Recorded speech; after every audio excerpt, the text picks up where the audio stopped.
mind, I'm ready. My time's made up, I gotta go. And it's alright if you want to see through your tomorrow, but right now, I gotta go. If you want to stay, then you can be here with me. But I can't let go of this love, oh no, so easily. I said, if you want to stay, then you can be here with me. But I can't let go of this love, oh no, so easily.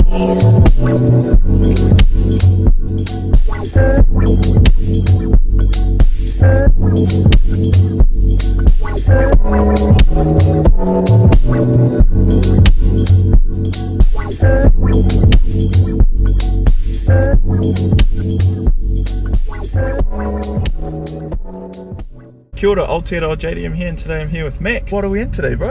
In E46 M3. What year? 2003. Sweet as. So E46 M3, what is the engine? A 3.2 litre straight six. Yep. It's got individual throttle bodies all on it as well.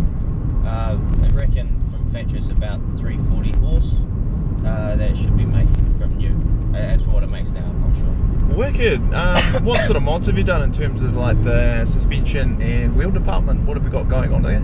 So we've got some 19 by 9.5 on the front and 19 by 10.5 on the back.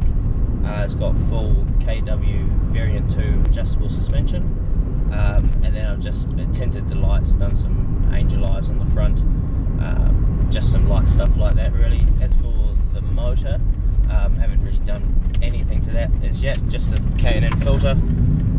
That's about it, so nice and easy. That's nice. Did you change the head unit, or is that a factory? No, it's a factory head unit, so it's got a TV in it from factory. Crazy. I said change that to digital, because it's an analog TV. So with this one, this is, I understand the E46s they come with the M3, you get a couple of options when it comes to, wait for that. You get a couple of options when it comes to your transmission. So this one here is running an SMG, I see. What's the difference with that? Yeah, so the SMG box and the manual box are essentially the same gearbox. Okay. You can actually change your SMG to a manual box if you want to. But all it means with the SMG is I don't have a clutch pedal. It still has a conventional clutch in there. Just when I change gear, it's got a SMG pump that changes the gear. Oh wow, I didn't know that. I didn't know that was almost basically a manual version. Basically, you can drive as an auto or as a manual, but with the SMG box it means you can change the speed of changing gears, and also it's got launch control as well. It comes with launch control, factory. Yeah.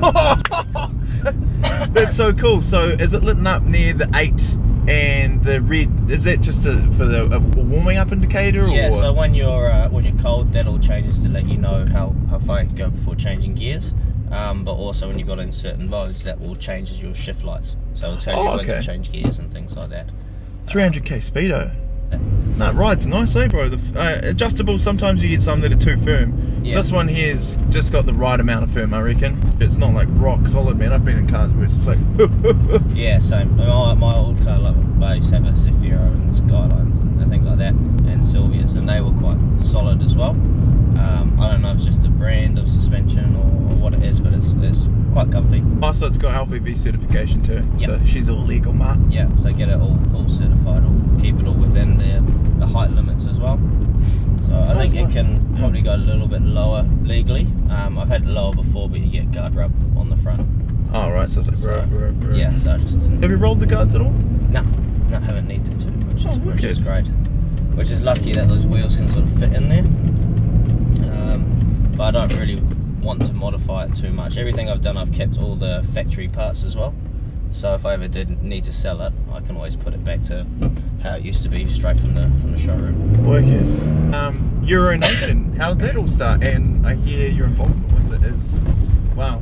Are you sort of started it? Yeah. So I got this car about 2 years ago and wanted to start going to some Euro meets. And in Christchurch there wasn't really a whole lot going on. There were a few little things. So I spoke to my brother in Nelson and decided we would start our own car club, and searched through a few names, and we thought that name, seemed Did that. He designed the logo and everything. It's my brother Brandon, who runs the Nelson side of the club. Cool, yeah. And then it just took off from there. So now we've got Christchurch, Wellington, got Dunedin, some people down there trying to start up, Hawke's Bay, got sort of all over the place.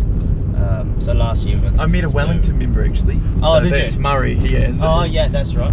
Yeah. He straight away was like, oh, have you met these guys? And I was like, funny fact, I am about to go and meet Max. Yeah.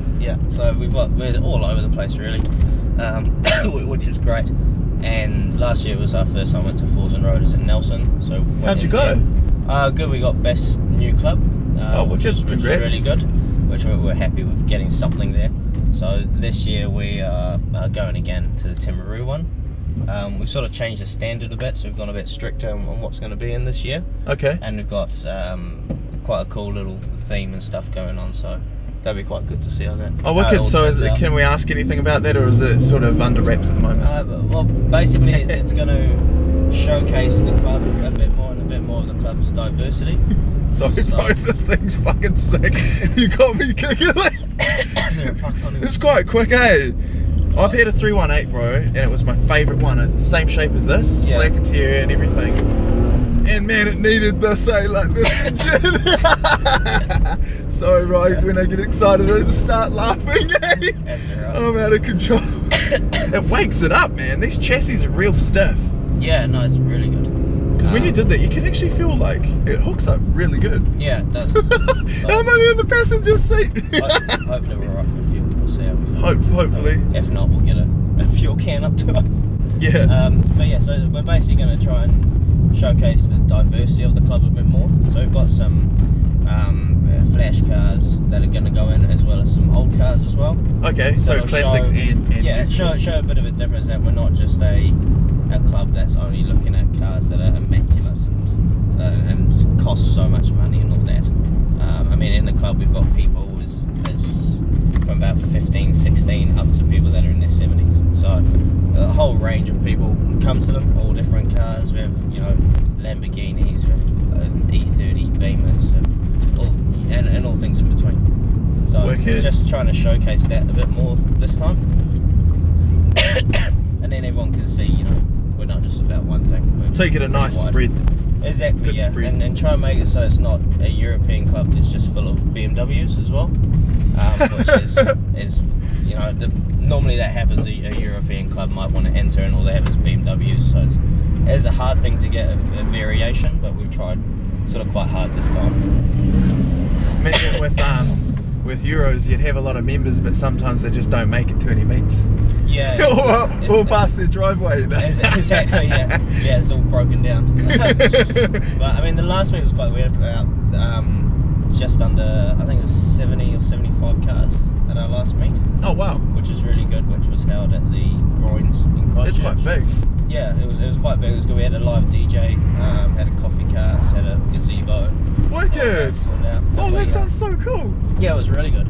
So we had all that going. That went for about 3 hours, and we always talk to the council about it, and we also are involved with police, so we'll talk to them a bit as well.